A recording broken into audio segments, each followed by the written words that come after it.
The Paul Leslie Hour, helping people tell their stories. And now, your host, Paul Leslie. Hey, it's me. We are going to get into our interview with the very talented Alan Pasqua in just a moment. But before we begin, let me just remind you that the Paul Leslie Hour is made possible by listeners like you. To make a contribution, just go to thepaulleslie.com. And one more thing.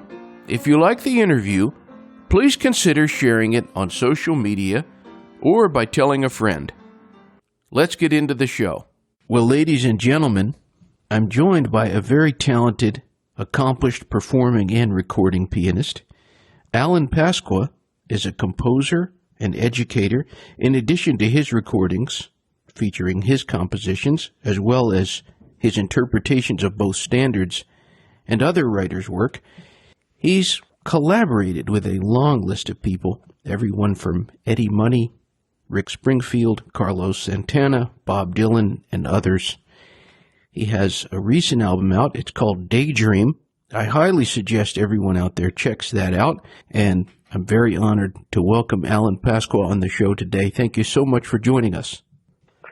Hey, Paul, thank you for having me. Pleasure to be with you today. It's an honor.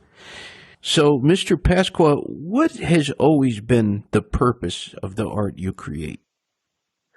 Well, I guess what interested me about music was, I would listen to it even, as a young kid, a young child, whatever. And there was, something about it that touched me and that drew me into it. And I think a lot of it has to do with melody. And, I would listen to symphony orchestras, as a kid. And, the melodies that I heard were really special and really, they long lasting. It wasn't just a cheap shot. It was something that really stood the test of time. And I think that really kind of influenced me a great deal. I also, when I was little kid, my family took me down to Atlantic City to the Steel Pier, and Buddy Rich had a big band that was performing, and that was probably the first live jazz I had ever seen. And I just remember how exciting it was, and that kind of really drew me in, and it really piqued my interest of just, what I heard and what it felt like, to hear that live was really incredible. So I think that's how it all started. And you use the word here, exciting, and a lot of the recordings you've made have been of jazz. What is it about jazz that you find the most exciting? Well, I think the excitement can really come from different ways. It's not just high energy, technical things that most people, would find exciting, but some of the most exciting is if you're playing with a group of musicians and everyone is really listening to one another, and it's almost like the band is breathing together. They're phrasing together. They're creating space together. They're really on the same page. They're not second guessing one another, and they're not trying to be cute, but they're just really in the moment, and that is sublimely exciting and incredibly rewarding. It doesn't always happen, mind you, but when it does, it's very, very, very special. And, thank God we've got a lot of our jazz heroes have, provided us with a lot of recorded moments, performances like that. Well, on that note of heroes and these recordings, can you tell us about perhaps a few recordings that have been very influential to you? Sure. In no particular order, but, if I go, I can try and sort of chronologically. Early on, Oscar Peterson records and his trio, And, of course, Bill Evans, Trio 64, Live at Montreux, Trio 65, Alone, Conversations with Myself. Then, then I went further back and, listened to all the Riverside recordings. Everybody digs Bill Evans. And, I wasn't even aware of the work that he had done prior to that with George Russell, who wound up being one of my teachers in college. But to my delight, I found out about that, later on. And, jazz track, Miles Davis, the vinyl, which is now called the 58 Sessions with the sextet with Train and Cannonball and Paul Chambers, that band had a really, really big influence on me. That was the first I had ever heard Train. And the sound of that tenor saxophone, I just never forget. The sound of the record was incredible, and how Bill played, his intro on Green Dolphin and his intro on Stella. I mean, they're just superlatives. Train, Love Supreme, Blue Train, and Transition is probably, in terms of that quintet, his quintet being at the peak of their game. I think Transition was really probably that record. Miles, of course, Wayne, Herbie, the list goes on and on. All of Chick's records, Now He Sings, Now He Sobs, huge influence on me. All his ECM recordings, the solo piano records, Tones for Jones Bones. So, these are near and dear to me, and they never get old. And every time I listen, I find something new that I missed. So that's the beauty of art. You can look at a painting for 50 years and you might just see a different color each time you look at it, or a different shape, or something new in that canvas or watercolor or photograph, So true. Now, you mentioned Chick Corea. Did you know him? I did know Chick a little bit. Mm-hmm.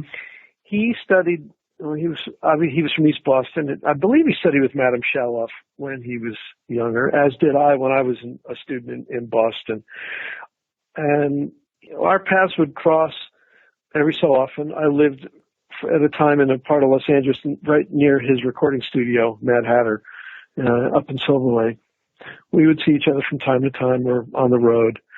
Most beautiful guy, and just the supreme positive force in music, and just his outlook and his whole creative approach was really, really, really very, very special, right to the end. And it was a sad day when we all found out that Chick had left us. It's quite a surprise to everybody. Oh, yeah. But what a gift he gave us. Wow. Oh, yeah. Such an incredible body of work. Yeah. Yeah. And diverse. I mean, really, really diverse. Yeah. Now, as I was mentioning at the beginning, you're an educator as well, the professor of jazz studies at USC, the Thornton School of Music. What is the biggest thing that you would like your students, any of the students you have, what's the biggest thing you'd like them to walk away with from your teaching? Well, I teach private instruction, and then I also teach the juniors and seniors the jazz improvisation course there. And that's a hands-on 2-hour class twice a week where we are all playing. I guess what I tell them is I don't want to teach them in a way that's going to make them sound great and sound exactly the same as the next guy. So we come up with a different curriculum every year depending upon the class and their strengths and weaknesses. And I design, songs and vehicles that will work on improvisatory. And, basically I want to get everybody out of their comfort zone a little bit. And the class is a safe place to do that. We all take chances. We all succeed. We all fail. And that's kind of the beauty of it, because you don't get good unless you are willing to fail, and you don't play anything meaningful unless you're willing to fail. That's what my first bandleader, Tony Williams, taught me. I want everybody, when they leave their year with me, hopefully to have developed their own voice, their own sound as an artist and as a musician, and maybe broaden their perception of what they're doing when they're, just with music and when they're playing music. And, we tend to, we're operating at a very, very sophisticated level, but we also can tend to be very shut down and closed off and not really aware while we're operating at this incredibly sophisticated level. So the real challenge is to implement all these tools that we have, that we've learned, these skill sets, and at the same time, like, rise above what we're doing and being able to listen to what we're doing in the moment and react to that in a musical way. That's the ultimate, I think. It's not to play a bunch of licks, and, that word is forbidden in my class. It's really, we make music spontaneously, and some days we do it better than others, but we're always, trying to climb that mountain. Whether you're performing or you're recording, how often are you thinking of the listener when you play? I always like to keep the listener in mind. I think it's important. I think part of the problems with jazz is that it can become a selfish art form. And that's not a good thing. That doesn't help us promote it and have it succeed in a larger scale. So it's important. I think, it's like, what do I want to hear? I want to play what I want to hear, I'm not so interested in the technical aspect of things. Of course it's important, but that's just a means to an end. That's not the end. That's not the pot of gold, the technique. It's just a way to be able to hopefully express yourself more clearly. So I want to, hopefully the listener will be touched by whatever music I'm playing, and will walk away from that experience, and they'll be able to take something with them, a feeling, a melody, they'll be able to articulate maybe something about it that was positive for them. You were mentioning earlier about the class. You said that this word licks is forbidden. Yeah. Yeah.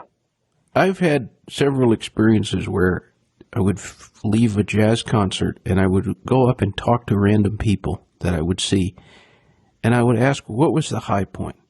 What was the low point?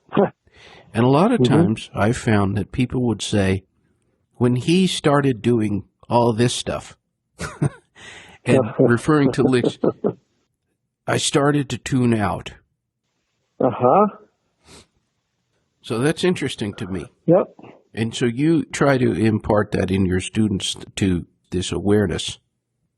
Yeah, really, really important. And, a lick could be something that you've heard before and we've copied and then played it, kind of perfected it, and we kind of play it unconsciously.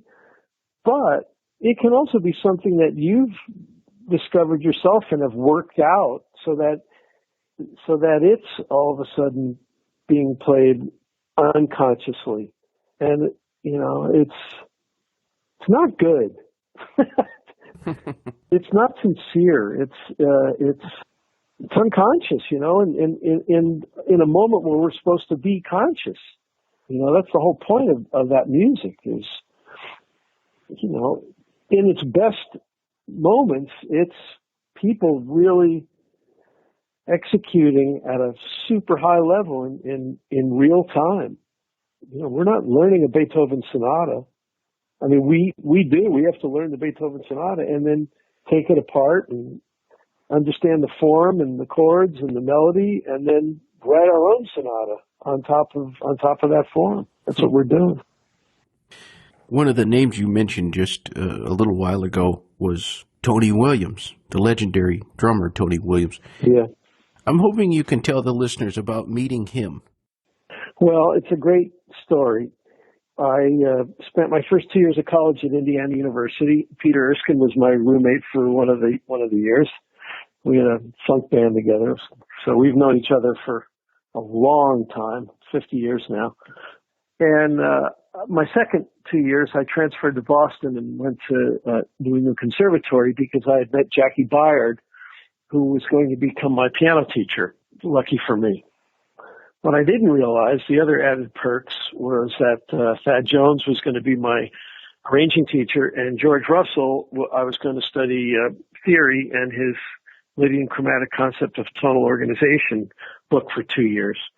One of the final semesters of my studies, George took over the big band. Jackie had it for a while, and then he gave it to George. And George came in with this body of music. He said, fellas, we're going to work on this suite of music of mine called Living Time. And Living Time was a commission George wrote for Bill Evans Trio and a large ensemble. And it was really interesting because the large ensemble had two conductors. So inside this large ensemble, there were like multiple bands, multiple units, 2 drums, multiple keyboards. So things would be, played in one tempo. Things would be played in another tempo. It was really an incredible body of work. On the record, it was a CBS record. Bill Evans Trio, Joe Henderson was on the recording, Jimmy Giuffre was on the recording, Snooky Young was on the recording, and Tony Williams happened to be on the recording. At the end of the semester, George said, fellas, we're going to go to New York and we're going to play this live at Carnegie Hall, and I'm going to take some of you with me. We're going to augment the band. And lucky for me, I happen to be one of the guys that George chose to go down to New York. When I got there and we got to Carnegie and we set up, the stagehand told me to set my electric keyboards up behind this large yellow drum set. And lo and behold, it was Tony. And, I said hello to him. I don't even remember. I was so damn nervous. And we played the gig. And I was living on Cape Cod at that time. It was wintertime. I got back to the Cape and my roommate said, hey, Tony Williams just called. And I thought, of course, he was kidding. And he said, yeah, call him back. I was like, get out of here. He goes, no, really, he did. Here's his number. So I called him and he said, man, I'm putting this new band together and I'm, looking for keyboard players. And I'm wondering if you want to come down to New York and play a little bit and we'll see what happens. So I jumped at the chance, of course. And when I got to Tony's place in New York City, Alan Holsworth was already there. And he was actually in the audience that night at Carnegie. And, I didn't know who he was at the time, but we had met and quickly became buddies. And, I wound up staying in New York for a little bit and the band was formed. We got Tony Newton from Detroit to play bass and we made our first record, Believe It. What do you think is the biggest thing you learned from Tony Williams? That he encouraged me to take chances, mm-hmm. and that nothing ventured, nothing gained. That he told me he said he did an interview once with someone and they said, Mr. Williams, you played with Jimi Hendrix and Miles Davis and John Coltrane. Was there anything similar about the three of them? And Tony said, yes, they were all willing to fail. So that always stuck with me. And he taught me also how to be a band leader in that he never ever told me what to play, like note-wise. And he was a very accomplished composer, by the way. But he discussed it more in terms of the orchestra, in terms of orchestration. He would say things like, Alan, listen to where, Alan Holsworth is playing. and maybe can you voice your chords around the melody, rather than all underneath it or all on top of it, or, can you put some sparkle on, it was very paintbrush stroke oriented guidance rather than I want you to play a C major 7 with a sharp 5. It was none of that. There wasn't detail stuff. He left that up to us to be creative, but he just kind of conceptually, would push us in a direction. And I'm sure that's what Miles did to him as well.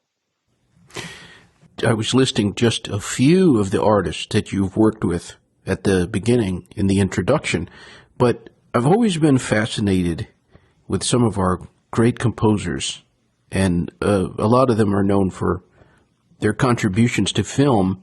I'm hoping you can tell us just a little bit, just to name some of the composers you've worked with: John Williams, Quincy Jones, Jerry Goldsmith, Dave Grusin, the great Henry Mancini. Tell us a little bit about working with them. Amazing stuff. Well, geez, I mean, I found myself, all of a sudden in the studios working, and that was something I kind of never really set out to do. Kind of like teaching. I never really set out to, be a college professor. It just, one thing led to another, and all of a sudden it sort of happened. Yeah, these guys are geniuses, all of them. All of them. Thad told me that Quincy was he was the heir apparent to Duke. Yeah, and I felt so out of my league sitting in an orchestra, because I was playing mostly synthesizer at this time. Synthesizers, occasionally acoustic piano, but I would walk in and these studios in Los Angeles, and it's like 100 of the greatest musicians in the world sitting there, and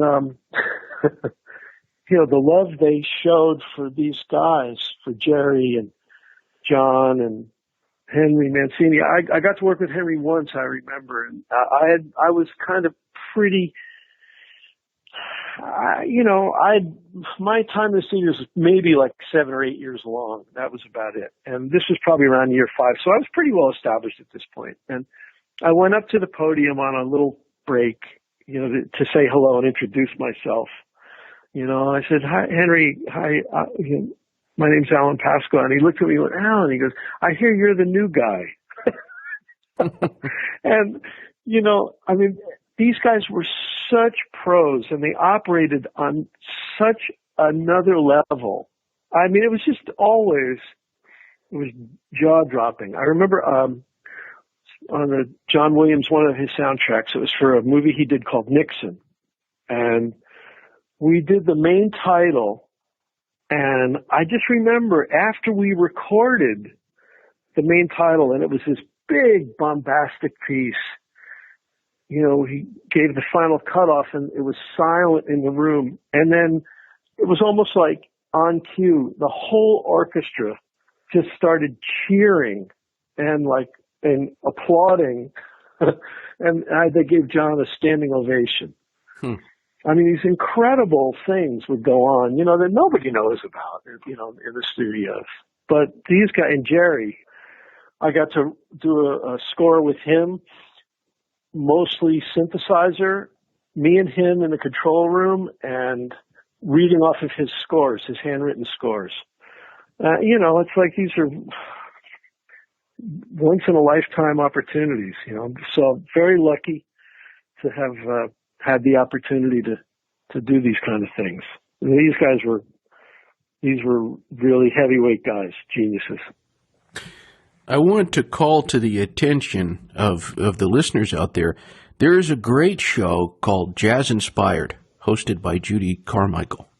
And I listened to the episode with you on there, and there was something that she said that really struck me. First of all, it was a great interview that you all did. But thanks. She said that she thought music is increasingly being devalued. And it really struck me. And I'm wondering, what are your thoughts on that? Music is being devalued. Well, yeah. it is completely devalued. It's free. Yeah. And it's, how did it get that way? How did it get that way? You still have to, you go to the Museum of Modern Art, you have to buy a ticket, and that's a museum. But somehow we spend our lives learning, this very high skill set, and we make recordings, sometimes of our own music, sometimes of others, and then we release it, and within a day, everything is uploaded on the internet by someone, and it's free. Anybody can just go and have it and take it. And I hate it. Yeah. I don't know how it's going to reverse itself, but somehow it needs to be remonetized so that we artists are compensated for our blood, sweat, and tears, man, our work. Because it ain't, it wasn't free, I assure you. Right. Learning how to do what we do wasn't free. And that has to start at a really early age, because, what does a little child know? Oh, Spotify, YouTube Music, Apple, it's free. Mm-hmm. It's just there. You don't have to pay for it. So, right. Not okay. Right. That's right. But, it's one of these things for an artist. Some people, they do things to rebel, like they release only on vinyl record. But there's this increasing mentality of, well, if you're not on Spotify, if you're not on Apple Music, you're not anywhere, Correct. You're not. Yeah, it's tough. But you know what? You are, whether you like it or not, because there's really nothing you can do about it. Yeah. There's nothing you can do about it. When you were making this Daydream album, yeah, was there a particular goal, a particular direction that you were trying to take? No, it was a follow-up to my prior recording, Soliloquy, which was my first solo piano recording of standards, of not my own music. And it was on my new Steinway piano, which is just the Rolls Royce of pianos I have. I'm so fortunate to have this instrument. I wanted to just play songs that I loved, that really melodically touched me and really stayed with me.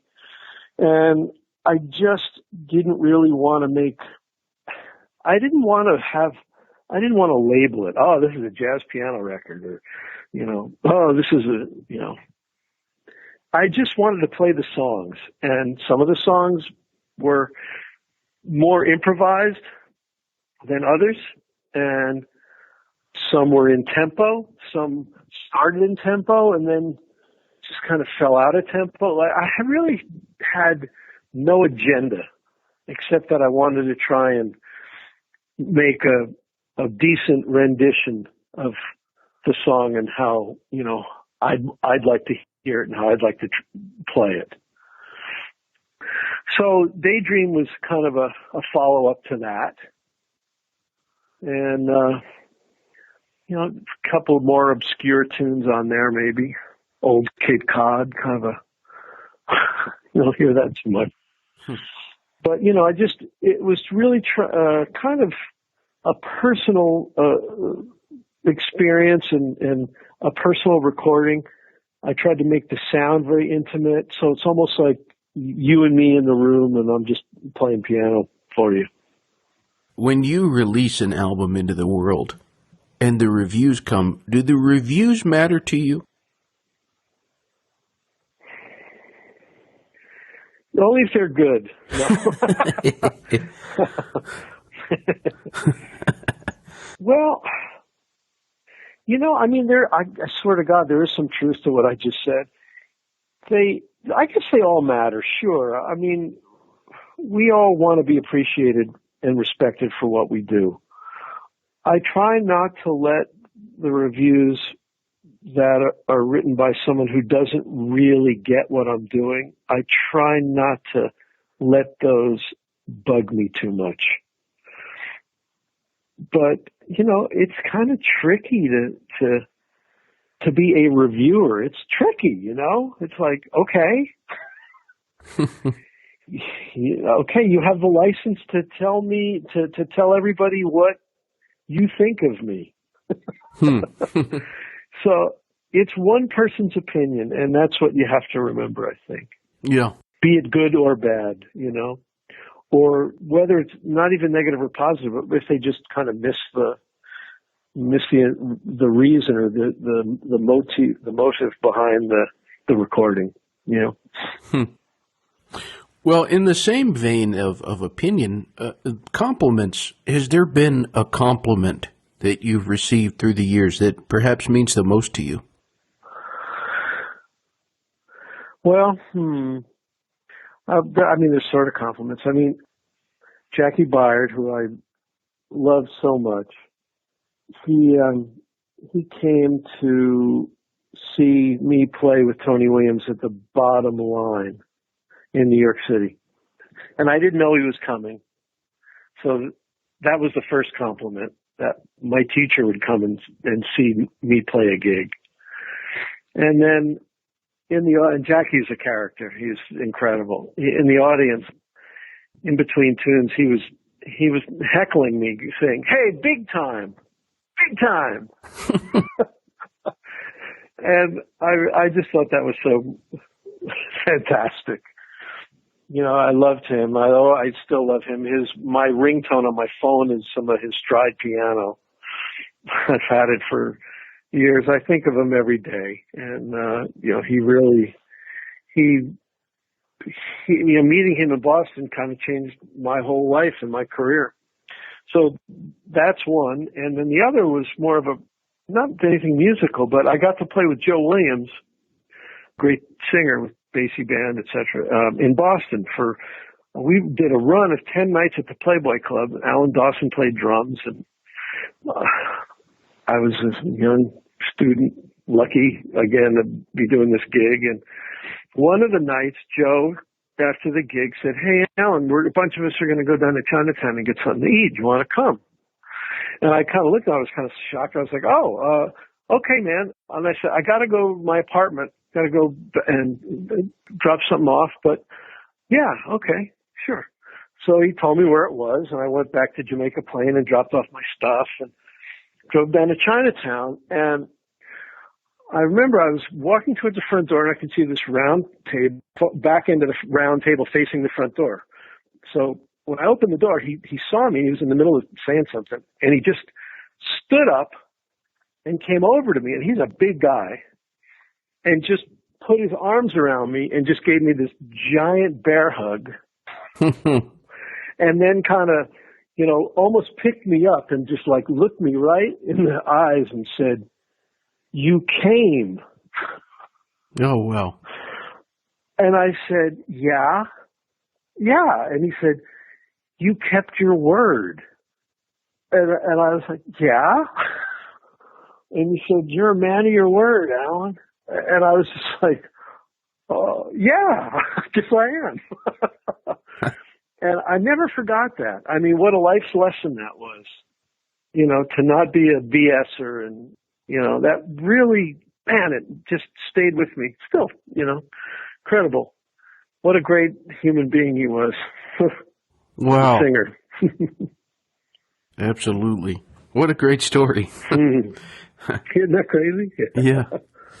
Well, something that is a very interesting recording, I don't know what you'd call it exactly, but some people have heard the Nobel lecture when Bob Dylan won the Nobel Prize for Literature.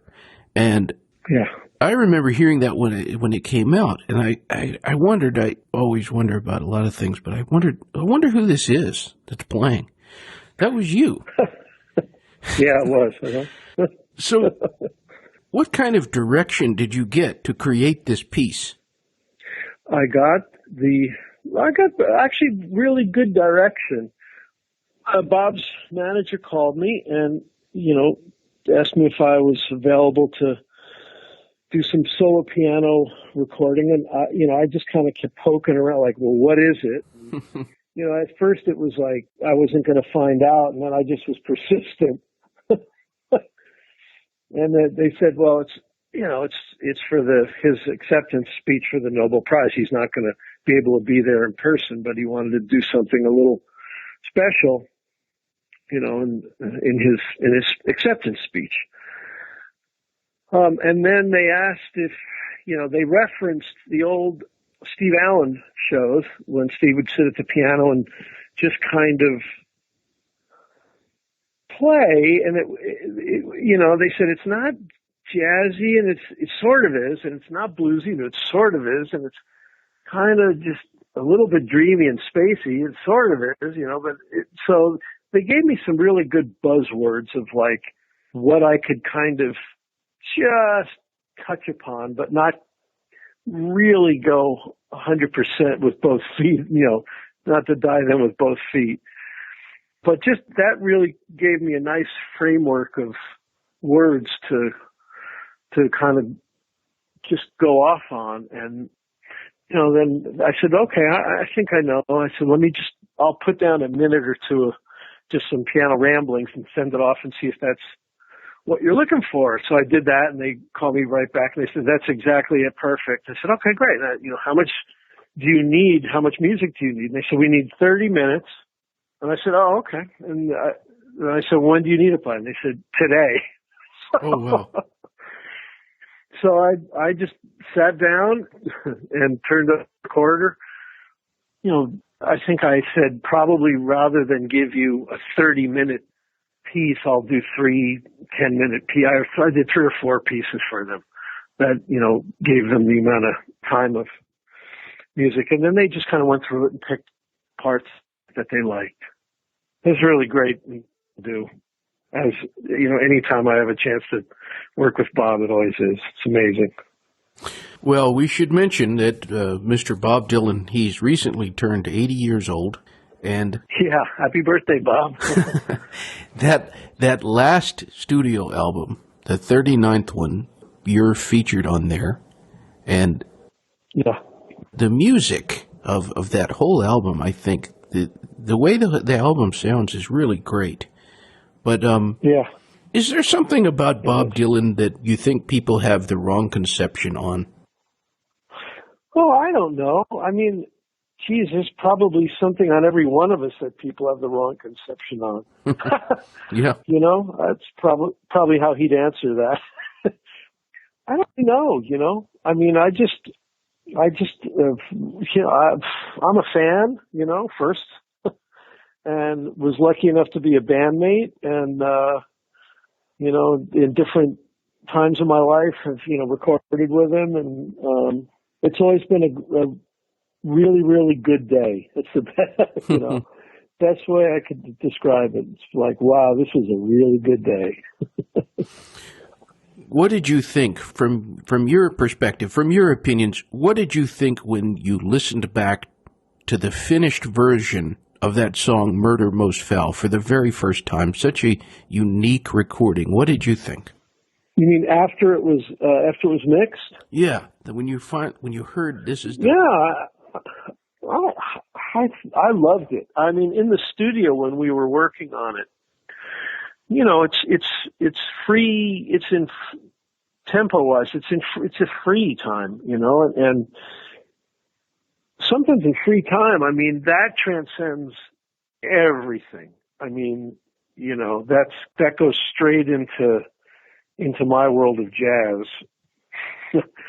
And I mean, you can go as far out as you want with it, or you can stay as inside as you want with it, but it's still, that really speaks to my vocabulary.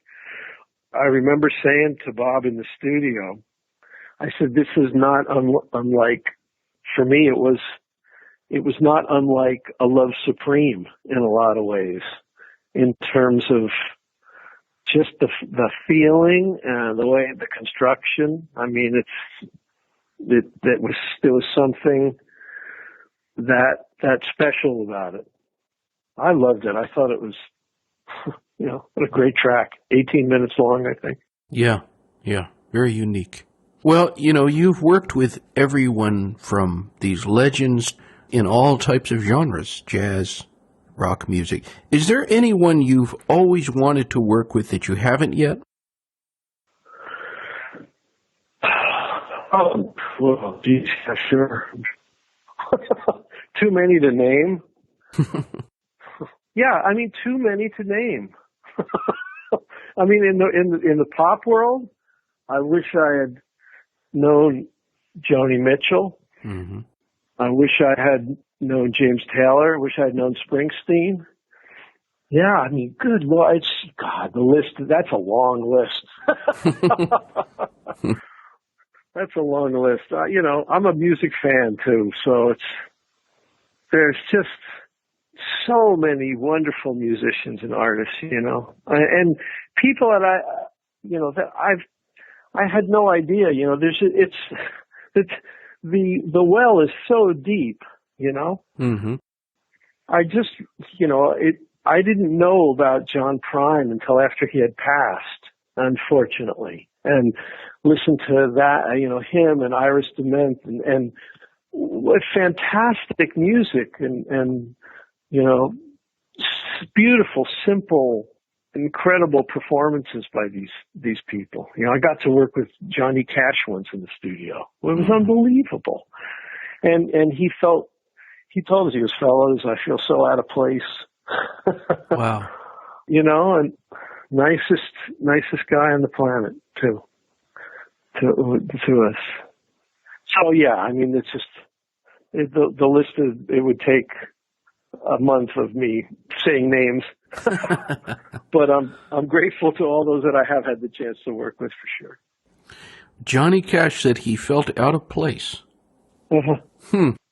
Do you think when someone is an artist, is it more important to be humble or is it more important to be confident?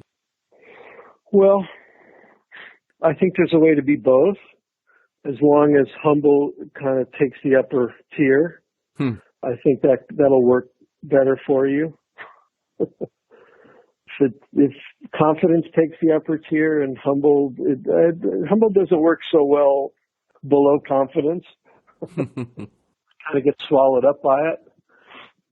So I guess it's more important to be humble.